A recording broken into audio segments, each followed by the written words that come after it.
this anymore, you know. Well, you are surrounded by talented crew today, for sure. I am. Hold your own beautifully. I am the mere narrator here. So they're all set, and they're so good. We all set? Yes. Very good. Very good. Stately, plump Buck Mulligan came from the stairhead bearing a bowl of leather on which a mirror and a razor lay crossed. A yellow dressing gown, ungirdled, was sustained gently behind him by the mild morning air. He held the bowl aloft and intoned, Intrabone ad alte Dei. Halted, he peered down the dark winding stairs and called up coarsely, Come up, Kinch. Come up, you fearful Jesset. Solemnly he came forward and mounted the round gun rest. He faced about and blessed gravely thrice the tower, the surrounding country, and the awakening mountains. Then, catching sight of Stephen Dedalus, he bent towards him and made rapid crosses in the air, gurgling in his throat and shaking his head. Stephen Dedalus, displeased and sleepy, leaned his arms on the top of the staircase and looked coldly at the shaking, gurgling face that blessed him, equine in its length, and at the light, untonsured hair, grained and hued like pale oak. Buck Mulligan peeped an instant under the mirror, and then covered the bowl smartly. Back to barracks, He said sternly. For this, oh, dearly beloved, is a genuine Christian, body and soul and blood of owns. Soul, music, please. Shut your eyes, gents, one moment. A little trouble about those white corpuscles. Silence all. He peered sideways up and gave a long, low whistle of call, then paused a while in rapt attention, his even white teeth glistening here and there with gold points. Chrysostomos. Two strong, shrill whistles answered through the calm. Thank you, old chap. He cried briskly. That will do nicely. Switch off the current, will you? He skipped off the gun rest and looked gravely at his watcher, gathering about his legs the loose folds of his gown. The plump, shadowed face and sullen, all-oval jowl recalled a prelate, a patron of the arts in the Middle Ages. A pleasant smile broke quietly over his lips. The mockery of it. He said gaily. Your absurd name, an ancient Greek.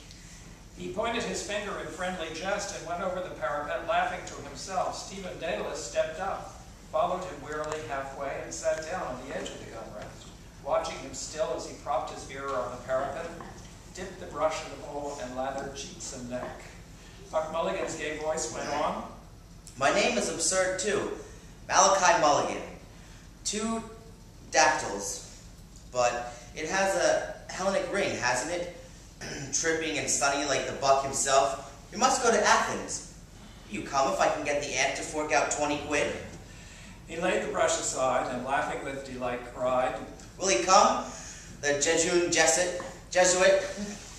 Ceasing, he began to shave with care.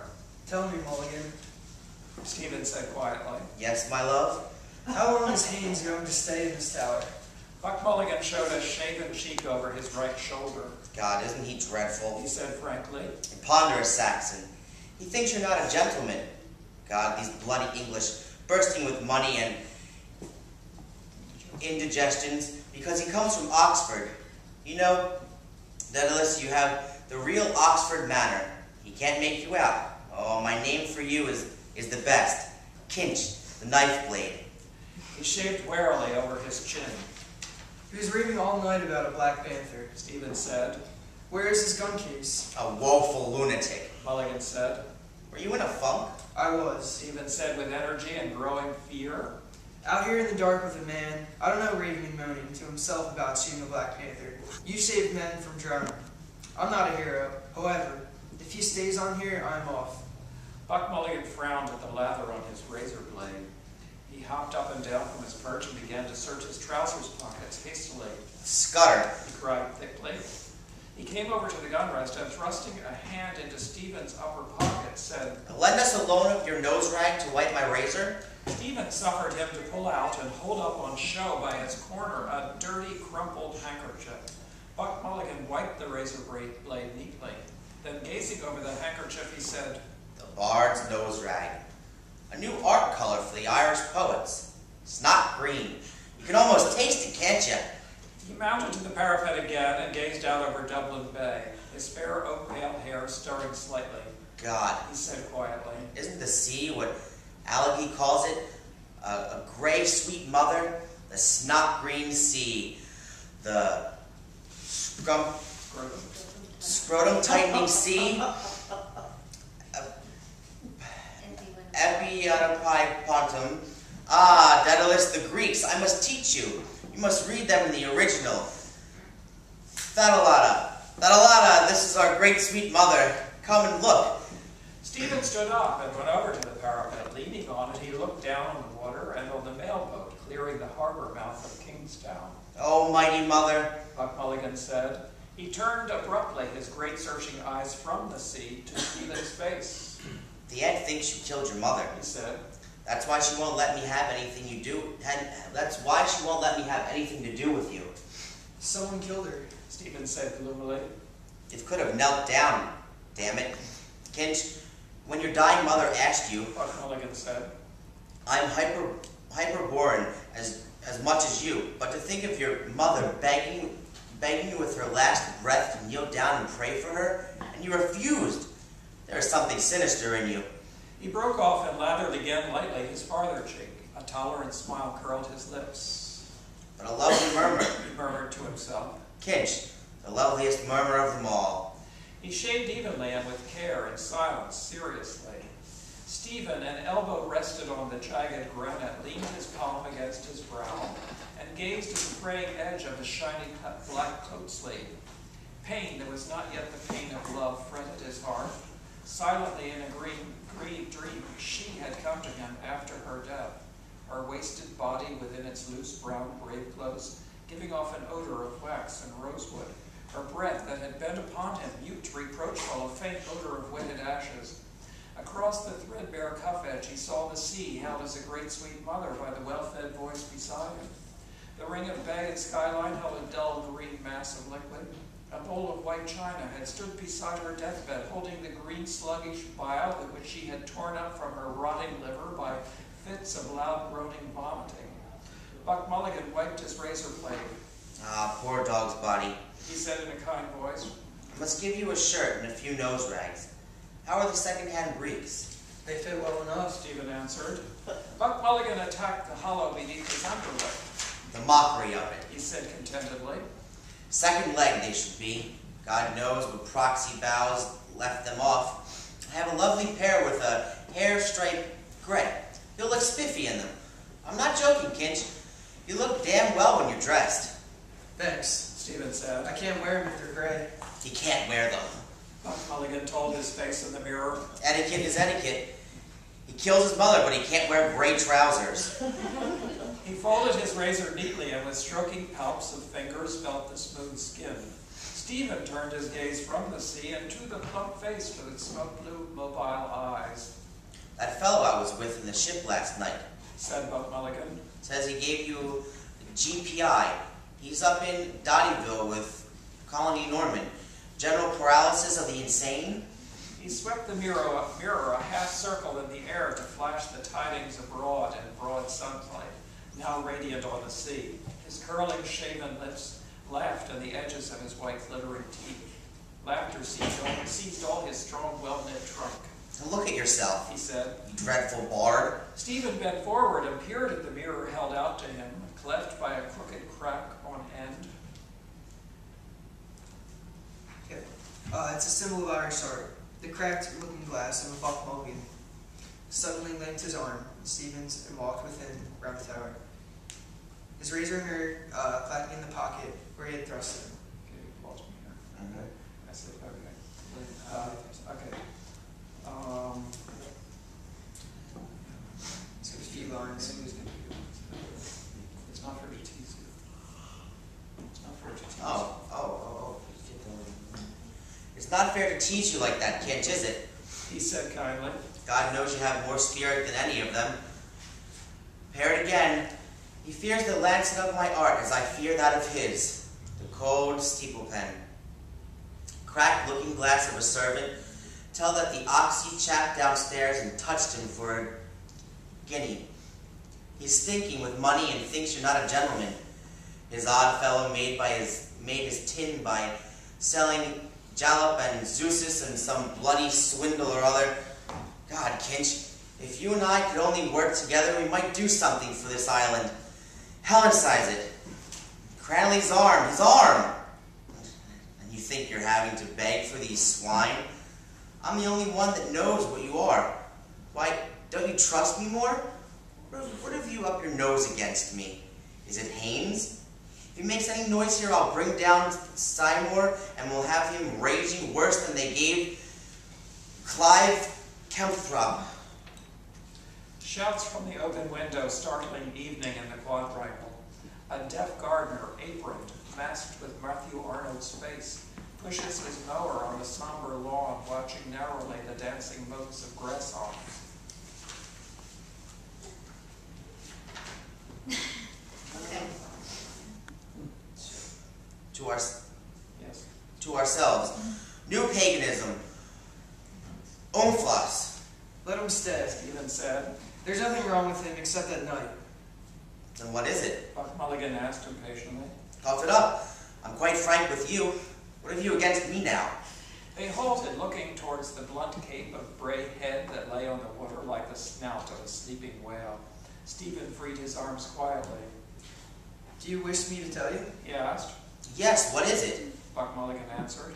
I don't remember anything. He looked in Stephen's face as he spoke. A light wind passed his brow, fanning softly his fair, uncombed hair, and stirring silver points of anxiety in his eyes.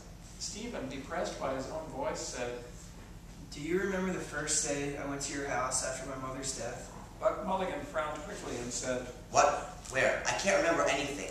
I remember only ideas and sensations. Why? What happened in the name of God? You were making tea, Stephen said, and I went across the landing to get more hot water. Your mother and some visitor came out of the drawing room. She asked you who was in your room. Yes? Buck Mulligan said. What did I say? I forget. You said, Stephen answered. Oh, it's only Daedalus, whose mother is a beastly dead. A flush, which made him seem younger and more engaging, rose to Buck Mulligan's cheek. Did I say that? He asked. Well, what harm is that? He took his constraint from him nervously. And what is death? He asked. Your mother's or yours or my own? I saw only your mother die. I see them pop off every day in the matter of Richmond and cut up into tripes of the dissecting room. It's a beastly thing and nothing else. It simply doesn't matter. You wouldn't kneel down and pray for your mother on her deathbed when she asked you. Why? Because you have cursed Jesuit strain in you and it's injected the wrong way? To me, it's all a mockery and beastly. Her cerebral lobes are not functioning. She calls the doctor Sir Peter Teasel and picks buttercups off the quilt. Humor her till it's over. You crossed her last wish in death, and yet you sulk with me because I don't whinge on some hired mute from my lutes. Absurd. I suppose I did say it. I didn't mean to offend the memory of your mother. He had spoken himself into boldness. Stephen, shielding the gaping wounds which the words had left in his heart, said very coldly, I'm not thinking of the offense to my mother. Of what then? Buck Mulligan asked. Of the offense to me. Stephen answered. Buck Mulligan spun round on his heel. Oh, an impossible person! He exclaimed. He walked off quickly around the parapet. Stephen stood at his post, gazing over the calm sea towards the headland. Sea and headland now grew dim. Pulses were beating in his eyes, veiling their sight, and he felt the fever of his cheeks. A voice within the tower called loudly, Are you up there, Mulligan? I'm coming! Buck Mulligan answered. He turned towards Stephen and said, Look at the sea. What does it care about offenses? Chakmaluya, Kinch, and come on down. This Sassanich wants his morning rashes. His head halted again for a moment at the top of the staircase, level with the roof. Don't mope over it all He day. said. I'm inconsequent. Give up the moody brooding.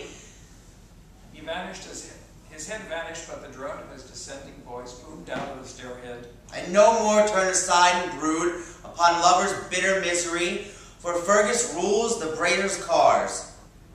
Wood shadows floated silently by through the morning peace from the stairhead seaward where he gazed. Inshore and farther out, the mirror of water whitened, spurned by light-shod hurrying feet. White breast of the dim sea, the twining stresses 2 by 2, a hand plucking the harp strings, merging their twining chords. Wave-white wedded toward shimmering on the dim tide. A cloud began to cover the sun slowly, shadowing the bay in deeper green. It lay behind him, a bowl of bitter waters. I sang alone in the house, holding down the dark chords. Her door was open. She wanted to hear my music. Silent with awe and pity, I went to her bedside. She was crying in her wretched bed. For those words, Stephen, love's bitter misery. Where now? Her secrets? Old feather fans, tasseled dance cards, powdered with musk, a god of amber beads in her locked drawer, a bird cage hung in the sunny window of her house when she was a girl. She heard old Royce sing in the pantomime of Turco, the terrible, and laughed with others when he sang, I am the boy that can enjoy invisibility. Phantasmal mirth folded away, muskard perfumed, and no more turn aside and brood. Folded away in the memory of nature with her toys. Memories beset his brooding brain, her glass of water from the kitchen, tap when she had approached the sacrament, a cored apple filled with brown sugar, roasting for her at the hob on a dark autumn evening, her shapely fingernails reddened by the blood of squashed lice from the children's shirts. In a dream, silently, she had come to him, her wasted body within its loose grave clothes giving off an odor of wax and rosewood. Her breath bent over him, and with mute secret words, a faint odor of wetted ashes. Her glazing eyes staring out of death, to shake and bend my soul, on me alone, the ghost candle to light her agony, ghostly light on the tortured face, her hoarse loud breath rattling in horror, while all prayed on their knees, her eyes on me to strike me down. Liliata Ridolitium te confessorum termum circadum ia valentium te virginum choris expiat. No mother, let me be, and let me Chewer live. of corpses. Kinch, ahoy! Buck Mulligan's voice sang from within the tower. It came nearer up the staircase, calling again. Stephen, still trembling at his soul's cry, heard warm running sunlight, and in the air behind him friendly words. Dedalus, come down, like a good moosey. Breakfast is ready. Haynes is apologizing for waking us up last night. It's all right. I'm coming. Stephen said, turning. Do for Jesus' sake, Buck Mulligan said. for my sake, and for all our sakes. His head disappeared and reappeared. I told him your symbol for Irish art. He said it's very clever. Touch him for a quid, will you? Guinea, I mean. I get paid this morning. Stephen said. The school kit? Buck Mulligan said. How much? 4 quid? Lend us one. If you want it. Stephen said. 4 shining sovereigns. Buck Mulligan cried with delight. We'll have a glorious drunk to astonish the Druidy Druids. 4 omnipotent sovereigns. He flung up his hand and tramped down the stone stairs, swinging out of tune with a Cockney accent. Won't we have a merry time, drinking whiskey, beer, and wine on Coronation Day? Oh, won't we have a merry time on Coronation Day?